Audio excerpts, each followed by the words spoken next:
आपका परिचय जानना चाहेंगे। नील कुमार वर्मा, मंडल महामंत्री, राष्ट्रीय शैक्षिक महासंघ उत्तर प्रदेश। आज कंपोजिट विद्यालय सरदासपुर में काफी शिक्षक लोग आए थे, ब्लॉक प्रमुख जी आए थे, तो आज के कार्यक्रम के बारे में जानना चाहेंगे। यह कार्यक्रम अखिल भारतीय राष्ट्रीय शैक्षिक महासंघ के आह्वान पर हमारा विद्यालय हमारा स्वाभिमान के नाम से इस आशय से आयोजित था कि वर्तमान परिवेश में जो विद्यालयों में बेहतरीन कार्य करने के बावजूद भी शिक्षकों और शिक्षालयों की विरुद्ध कुछ कुत्सित मानसिकता वाले लोगों द्वारा गलत तरह की कमेंटबाजी और विद्यालय की छवि को धूमिल करने का प्रयास किया जाता है। किसके द्वारा किया जा रहा है थोड़ा? अनेकानेक लोग जो कहते हैं कि विद्यालयों में पढ़ाई नहीं होती है, जी। शिक्षक विद्यालय में स्कूल में मतलब समय से नहीं जाते हैं, इन सारी चीज़ों के जवाब में और एक और विषय है कि हमेशा समाज के अधिकांश लोगों का यह मानना होता है कि जो शिक्षक संगठन होते हैं वो केवल अपने वेतन, पेंशन और अपने पावना के लिए, अपने हक और हुकूक के लिए ही लड़ते हैं। लेकिन यह भारत का एक ऐसा संगठन है जो शिक्षा, राष्ट्र हित में शिक्षा, शिक्षक हित में शिक्षा हित में शिक्षक और शिक्षक हित में समाज की परिकल्पना पर कार्य करता है और इसीलिए यह कार्यक्रम आयोजित किया गया है। इसमें कोई नया चीज़ नहीं है। हमने इस कार्यक्रम के तहत 5 संकल्प लिए हैं 5 बिंदुओं पर। विद्यालय को साफ रखेंगे, सरकारी धन को राष्ट्र का धन मानेंगे, उसका स्वविवेकपूर्ण मतलब में कार्य करेंगे और सारी चीज़ें जो हैं वो सब जो है वही हैं जो हम करते हैं। सारे संगठन तो यही कहता है कि शिक्षक हित में, राष्ट्र हित में, तो किस संगठन को सबसे सही माना जाए आपके हिसाब से? आपने देखा होगा, उत्तर प्रदेश में ही कम से कम देखा होगा कि किसी संगठन ने अभी जो हमारे आज़ादी का अमृत महोत्सव जब देश मना रहा था, किसी संगठन ने इस तरह का आह्वान नहीं किया। भारत का इकलौता संगठन था राष्ट्रीय शैक्षिक महासंघ, जिसने पूरे भारत के परिषदीय विद्यालयों ही नहीं मतलब जितने सरकारी विद्यालयों में और प्राइवेट विद्यालयों में मैंने 1 से लेकर 12 तक के स्कूलों में यह कार्यक्रम आयोजित कराया और यहाँ विशेषकर बलिया में सभी विद्यालयों में वो कार्यक्रम आयोजित हुआ। इसकी समाज द्वारा भी सराहना की गई थी और शिक्षा विभाग के अनेक अधिकारियों द्वारा भी सराहना की गई थी कि यह संगठन वास्तव में केवल अपने पावना के लिए नहीं लड़ता बल्कि शिक्षा की बेहतरी के लिए और राष्ट्र के उत्थान के लिए लड़ता है, कार्य करता है। ऐसा क्या किया जाए सर कि प्राथमिक विद्यालय, परिषदीय विद्यालयों में गर्जीवन की जो सोच है कि सरकारी में नहीं प्राइवेट में पढ़ाएंगे, तो उस चीज़ को बदल कर ऐसा क्या करने की ज़रूरत है कि इसमें बच्चे आए, योग्य टीचर होने के बाद बच्चे नहीं आते हैं, कम आते हैं सर? ये परिस्थितियाँ विपरीत हो गई हैं।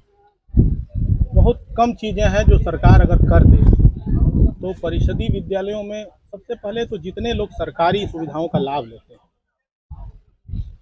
अगर सरकारी सुविधाओं का उन्हें लाभ चाहिए और सरकार ने काफ़ी एक उन्हें बड़ी रकम देके अध्यापकों को नियुक्त किया है तो उन्हें सरकारी शिक्षा भी अनिवार्य की जानी चाहिए। जितने लोग सरकारी सुविधाओं का लाभ लेते हैं उनके सभी बच्चों को सरकारी विद्यालयों में भेजा जाए और यदि महसूस हो तो समाज विद्यालयों से समन्वय स्थापित करे।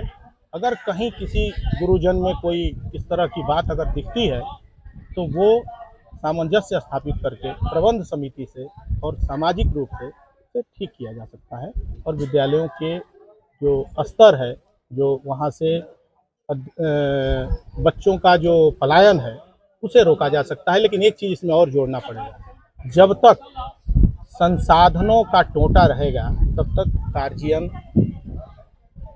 कॉन्वेंट की तरफ ही भागेंगे। संसाधन युक्त जब विद्यालय हो जाएंगे तभी ये पूर्णतया संभव है। जी, धन्यवाद।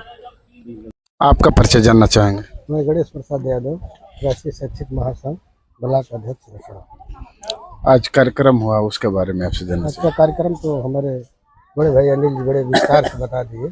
जी जी जी। हमारा विद्यालय और हमारा स्वाभिमान के अंतर्गत आज पूरे प्रदेश में लगभग 5 लाख विद्यालयों में यह कार्यक्रम मनाया गया और प्रार्थना के समय 5-10 मिनट का यह समय था। थोड़ा यहाँ पर हम लोग विस्तार से इस कार्यक्रम को यहाँ सांस्कृतिक भी कार्यक्रम हुआ, बच्चों को भी पुरस्कार दिया गया तथा यहाँ कुछ और जो हमारे जनप्रतिनिधि लोग भी आए थे उनके साथ भी मिलजुल करके, और आप देखे ही हैं 2 घंटे तक ये कार्यक्रम चला, बड़े उत्साहित रहे हम लोग। जी आते हैं इस संदेश वही, जैसे आपने एक बार सवाल उनसे किया कि शिक्षा कैसे बढ़ेगी, जी तो हम तो यही कहेंगे कि प्राइमरी की शिक्षा के लिए जैसे हमारे मोदी जी कह रहे हैं 1 लेसन 1 इलेक्शन, जी उसी तरह से 1 एजुकेशन, ये मेरा व्यक्तिगत विचार है कि अगर 1 इलेक्शन और 1 लेसन कह रहे हैं तो 1 शिक्षा मतलब इसका लेसन भी एक पाठ्यक्रम अगर एक हो जाए तो शायद। 1 एजुकेशन को थोड़ा विस्तार से समझा दीजिए, बहुत लोग इसको समझ नहीं पाएंगे। अरे ऐसा नहीं है कि जी जी वही पाठ्यक्रम। आशीष यादव, जिला सह संयोजक, राष्ट्रीय शैक्षिक महासंघ बलिया। जी जी और मैं इसी विद्यालय पे कार्यरत हूँ। और आज का कार्यक्रम है हमारा विद्यालय और हमारा स्वाभिमान के तहत कार्यक्रम किया गया। और जितने यहाँ के मतलब मुख्य अतिथि के रूप में महामंडलेश्वर नाथ बाबा के जो है कौशन गिरी जी भी आए हुए थे और ब्लॉक प्रमुख जी भी थे। और रही बात सबसे बड़ी समस्या बच्चों के ठहराव की, तो बच्चे तभी ठहरेंगे जब हम नियमित होंगे।